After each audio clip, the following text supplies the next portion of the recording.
Hello and welcome to ashford.com. You are watching an interesting video on Exubera, first inhaled insulin, wins US FDA Advisory Panel's support.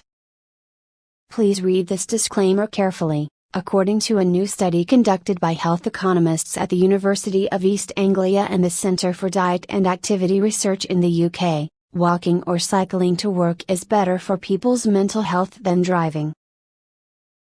Exubera, if it comes onto the market, could mean no more injections during the day for millions of diabetes patients. Exubera, rather than being injected, is inhaled. The patient gets her insulin dose by inhaling. Type 1 or 2 diabetics could benefit from this new mode of administering their insulin. The patient will still have to give a long-acting insulin by injection at bedtime. The inhaled insulin is taken with each meal.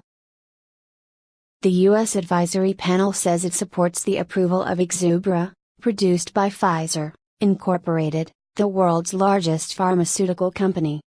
The panel voted 7-2 in favor of the new drug. The FDA tends to go along with what the panel advises. Many experts say that inhaling insulin will help make sure that patients are more likely to take their insulin regularly. Many people do not like taking injections several times a day, consequently, many miss some of their doses. 18 million people in the USA take insulin regularly. For them, this new drug would be a godsend. Type I. A patient with type I diabetes does not produce insulin. He or she has no beta cells, in the islets of Langerhans, in the pancreas. Type I diabetes is treatable by adding extra insulin to the blood, however, it is currently incurable, exception being some cases of transplants.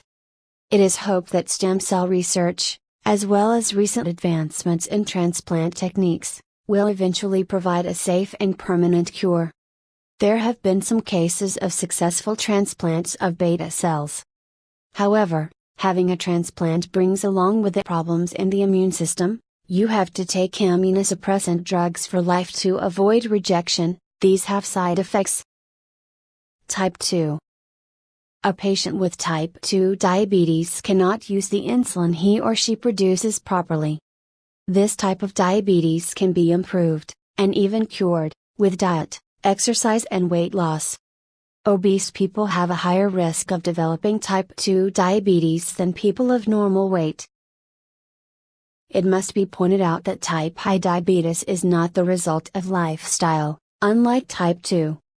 A patient with type I is unlucky. He or she does not have type I as a result of eating too much and getting fat and unfit. References